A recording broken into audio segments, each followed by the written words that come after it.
તે વખતે લડાઈ થઈ, પૂર્ણ વિજ્ઞાન હતું એટલે લડાઈ થઈ. કોઈ કોઈને નમે નહીં, કોઈ કોઈનું કોઈ માને નહીં. એની અંદર રાજર્ષિ, મહર્ષિ, બ્રહ્મર્ષિ બધા હોમાઈ ગયા. ઓર્ડિનરી તો ગયા, પણ બીજા મોટા મોટા ગયા, કાળને પાછા પાડે એવા ગયા. એટલે જે શેષ બચ્યા એ લોકોએ એક મીટિંગ કરી કે ભાઈ હા, આપણે જે આ શાસ્ત્રોમાં જે વિજ્ઞાન કાઢ્યો, આ તો ઉલટી ઉપાધિ થઈ. આમાં પ્રજાને સુખ શું? આ તો દુઃખ થયું. દુનિયાનું સારું એ સાર સત્વ જે હતું એ તો નાશ થઈ ગયો. બુદ્ધિશાળી માણસો નાશ થઈ ગયા, ઋષિઓ નાશ થઈ ગયા, બધા અંદર સપડાયા. ત્યારે કે છે હવે શું કરવું? તો કે અથર્વવેદ ને અલગ પાડી દો, વેદત્રય 3 વેદ રાખો, ઋગ સામ યજુરેવ ચ, આ 3 વેદ, એનો પ્રચાર. અને 14 પ્રકારની વિદ્યા, 64 પ્રકારની કળા, 14 પ્રકારની વિદ્યા. વિદ્યા નામ ચ પરા વિદ્યા બ્રહ્મ વિદ્યા સમેરિતા, એમાં બ્રહ્મ વિદ્યાનો પ્રચાર કરો. હું ક્યાંથી આવ્યો છું અને ક્યાં જવાનો છું, બસ આનો આ દુનિયામાં પ્રચાર કરો તો જીવ કઈ સુખી થાય. આ તો ઉલટી ઉપાધિ થઈ ગઈ. કરોડો માણસોના ગળા કપાઈ ગયા, સારા સારા માણસો. શ્રી કૃષ્ણ ભગવાન વહટી કરવામાં હતા તો એનું સમાધાન ના થયું. અને મહારાજે એક વચનામાં વાત લખી છે, ડાયો માણસ હોય ને ભાંગ પીવે કે મદિરા પીવે તો એનું મગજ તો ડોલે. ડાયો હોય તોય ડોલે, ગાંડો હોય તોય ડોલે. કારણ કે સેવન જ એ ટાઈપનું થયું એટલે ડોલે. એમ તે વખતે જે કંઈ હતા તે બધું જાણતા હતા. હામા પક્ષના જે આગેવાનો હતા એ જાણતા હતા કે આ પરમ તત્વ હામું ઊભું છે. અને જ્યારે વહેંચણીની અંદર શ્રી કૃષ્ણ પાંડવ પક્ષે ગયા એમ જાણ્યું, ત્યારે ઋષિ મહર્ષિઓએ એમ નક્કી કર્યું કે હવે એનો જય થવાનો. કારણ કે પરમાત્મા એમના પક્ષમાં ગયા. ત્યારથી બુદ્ધિશાળી માણસો તો જાણતા હતા, પણ હામા પક્ષની અંદર રહ્યા કેમ? એનું ખાધું, એની ભાઈબંધાય, એનું બીજું ત્રીજું, એનું હગુવાલું, આમ કરીને. આપણે હગુવાલું હોય ને તો એ હગાનો જે મેન માણસ બોલે એમ આપણે ડીંડી પીટવી પડે, નહીં તો પાછો ત્યાં લોચો પડે. એટલે આ એ હા, ના એ ના, સાચું ખોટું પછી આગળની વાત આગળ, પણ આપણે આંગળી ઊંચી કરવી પડે. એમ આ વ્યવહાર નાશવંત દુઃખરૂપ નકામો આના વ્યવહાર. એમ બધાનો નાશ થઈ ગયો. એટલે પછી બ્રહ્મ વિદ્યાનો પ્રચાર થયો. ભારતને ચારે ચારે ખૂણે તમે જો ઠેઠ હિમાલયની ટોચ ઉપર ડેરું તમને મળે, ગમે ત્યાંનું હોય, શિવનું હોય, ભગવાનનું હોય, ગમે તેનું હોય, પણ હિમાલયની ટોચ ઉપર તમને શિવ મંદિર મળે. એટલા 5000 વર્ષ સુધી ઋષિ મુનિઓ ખૂણે ખાંચકે ફરીને સંદેશ શાંતિનો આપ્યો, ભગવાન ભજો. એમ કોઈને પણ કોઈ પણ નામે, પણ બીજું નહીં કરતા. તો 5000 વર્ષ સુધી શાંતિ ચાલ્યા કરી. અવનવર કંઈક આગું પાછું થાય એ મોટા પાયે નહીં. આખી દુનિયા નાશ થઈ જાય એવું હજુ નથી બન્યું. 5 પછી 50 લાખ જાય એ તો એ સાધારણ કહેવાય, એને નિત્ય પ્રલય કહેવાય. દરરોજ મરે આ જીવો. આપણે નહીં જોતા, મચ્છર તો એટલા પડે, માકડ તો એટલા પડે, આ ઝીણી જીવાત તો એટલી પડે, ચોમાસું આવે તો નરી જીવાત જીવાત જીવાત. આપણે આમ સૂર્યના કિરણમાં જોઈએ તો નરી જીવાત જીવાત આપણને દેખાતી હોય. એ નિત્ય લાખો ઉત્પન્ન થાય, લાખો મરે. એમ એ ક્રમ છે, એ નિત્ય પ્રલય કહેવાય, ચાલ્યા જ કરે. અને એટલું ચાલ્યા કરતું હોય એટલે બધું માપનું રહેતું હોય દરેકમાં. માણસમાં, પશુમાં, પક્ષીમાં, બધામાં. એમ એવું નથી, એનું માપ જ, એની એ રીત જ છે, મરવાની રીત, કાળની એક નક્કી કરેલી રીત. એ પ્રમાણે એ જેમાં જાય એમાં એ 5-25 લાખ લેતો જાય. જેમાં પડે એમાં યુદ્ધ થાય તો 5-25 લાખ 10 લાખ 5 લાખ માણસ મરી જાય. હવે એટમ બોમ્બ તૈયાર છે, હવે આ યુદ્ધ થાય એવું ખરું, પણ એ એટમ બોમ્બ થોડો શાકભાજી ના ખાવાનો, ગમે ત્યારે મા બેટા બાંધવાના, હે એ થોડો શાકભાજી એની થવાની, એ કાંઈ એ તો એ તૈયાર પડ્યા જ છે. એ ગમે ત્યારે ગમે તેની બુદ્ધિ બગડે એટલે વોર જાહેર થાય. વોર જાહેર થાય એટલે શું થાય એ કહેવાય નહીં. 5000 વર્ષે આ પાછું વિજ્ઞાન નીકળ્યું એટલે દુઃખ ઊભું થયું. આપણે શું જાડી ભાષામાં દુઃખ ઊભું થયું. પરમાત્માને ભજવા દે નહીં, તમારે ભજવા હોય તો ના ભજવા દે ને. એમ હો જાતની કેટલેક ઠેકાણે તમે પહોંચી વળો. નોકરીમાં જવું કે આ બાજુ રેશનિંગની દુકાને ઊભો રહેવો, કે આ બાજુ ઘાસતેલની દુકાને ઊભો રહેવો, કે આ બાજુ પરવાનો કે લાયસન્સ કાઢવા જવો, તે આરટીઓમાં આંટો મારવો, કે ક્યાં જવું. 80 ખાતા સવારથી તમારી પાછળ વળગ્યા હોય. ઇન્કમ ટેક્સ વાળો કે જલ્દી રિટર્ન ભરી જાય અને તમને ટેક્સ બીજો લાગશે, ત્યાં પાછું દોટ મૂકવી, ક્યાં જવું કહો. હવે ભગવાન ક્યારે ભજવા? આમાંથી એ ઊંચો જ ના આવે. દુઃખ દુઃખ ને દુઃખ. તમે મોટાને પૂછો તો દુઃખ, બીજાને પૂછો તો દુઃખ. હે આજના છાપામાં લખ્યું છે, એટલે અંબાણીના એમાં કોકે કાદવ ભરી કાઢ્યો પ્લેનમાં. કાવતરું છે એવું લખ્યું છે, હેલ્ડિંગમાં લખ્યું છે. આજ કોઈ પેપર મારતે નાખી ગયો, મેં વળે આમ કર્યું કે અંબાણીનો કા થયો કાવતરું, કાદવ ભર્યો પેટ્રોલ એવું લખ્યું છે. લ્યો હવે એને શું સુખનો પાર છે? તો આ તો ખેલ ઊભો થયો ક્યાંકથી. એમ દુઃખ નારા દુઃખ, મોટાને નાનાને મધ્યમને બધાને. ભગવાન કેમ ભજવા? આ તો મહારાજે આપણા ઉપર મહેર કરી છે. ખૈયા ખત્રીએ કહ્યું, મહારાજ આ ખારા સમુદ્રમાં મીઠી વીરડી કરો તો હવે માનું. તમે પ્રશ્નના જવાબો બધા આપ્યા એટલે મને નક્કી થયું કે તમે ભગવાન છો. પણ આ મીઠું પાણી કાઢી આલો માંડવીમાં, ભુજ. ખૈયા ખત્રીને મહારાજે કહ્યું, અહીં ખોદો. એ સમુદ્રના કિનારે મીઠી વીરડી, મીઠું પાણી આજે છે. કહેવાનું શું છે કે ખારો સમુદ્ર ચારે બાજુ કાળ ભયંકર આક્રમણ કરી રહ્યો છે. એવા સમયમાં મહારાજ કહે છે, સત્સંગમાં રહેશો, અમે બાંધેલી આ ધર્મ મર્યાદામાં રહેશો, તમને કોઈ કાંઈ નહીં કરી શકે. મંદી આવે, મંદીનો બાપ આવે, રોગ આવે, રોગનો બાપ આવે. થોડું ઘણું નુકસાન તો વાછટ લાગે એટલે થાય. વાવાઝોડું બીજું હોય પણ વાછટ આવે. વાવાઝોડું મોટું હોય તો બહે માઇલ અડખે પડખે વાછટ ચાલતી હોય. હવે વાછટ તો આવે ને, હવે સાધારણ તો થાય જ. આપણે પૃથ્વી ઉપર રહ્યા છીએ ને, પૃથ્વી હલે એટલે બધું હલે, આપણે હલીએ. પૃથ્વી જ્યારે ભૂકંપ, વચ્ચે એક વખત ભૂકંપ આવ્યો તો ભૂકંપ થયો તો હું બહાર ઉભેલો ભરૂચ, વાહન પડ્યા પડખેના બંગલામાંથી. તેવડે બહાર નીકળ્યા, મને કહે છે ભૂકંપ જેવું લાગે છે. એટલે મેં આમ જોયું તો હા, મેં તો હલે છે ખરું, આવ્યું છે ભૂકંપ જેવું. 2-3 વખત 4 વખત હલ્યો. 1500 કિલોમીટરનો પટ્ટો હલ્યો મુંબઈ હોય. કહેવાનું શું છે કે એવું ચાલ્યા કરે, એમાં આપણને નુકસાન બી થાય, એવું કશું નહીં ના થાય એવું. બહુધા મહારાજ આપણને સુખી રાખે છે.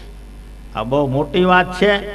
અને આ ચમત્કાર આવા ભયંકર કળિયુગની અંદર સુખેથી રહીએ છીએ, સુખેથી ભજન કરીએ છીએ. અને સહેજે સહેજે મહારાજ રોટલા આપણને આપે છે, આપણને બધી રીતે સાચવે. આબરૂથી, શરીરથી, રોટલાથી, ધનથી. જ્યારે જેવું તમારે વાપરવું હોય એવું તમને મેળવી આલે. આવો સરસ અત્યારે સુયોગ ચાલે છે. એટલે બને એટલી મહેનત કરીને બને એટલું આમાં કમાઈ લેવું. એમ આની અંદર 2 દાડા આપણે વ્યવહાર બંધ રાખીએ, કે 5 દાડા દુકાન બંધ રાખીએ, પેઢી બંધ રાખીએ, તેથી કરીને દરિદ્રતા નથી આવી જતી. એ 2-5 દાડામાં જ બધો વકરો થઈ જવાનો છે એવું માનવાને કોઈ કારણ નથી. કારણ કે આપણે 22ની સાલમાં અનુભવ્યું છે પદયાત્રા મજાદાર. એટલે એવું નથી. મહારાજ સાચવે, એ અંતર્યામી છે, એનું છે બધું. એટલે એમાં બીજું તમારે ફક્કડ ગિરધારીથી ફર્યા જ કરવાનું, ભજન કર્યા જ કરવાનું. એમ હા, ખાવાનું તૈયાર, રોટલા તૈયાર, કપડાં તૈયાર.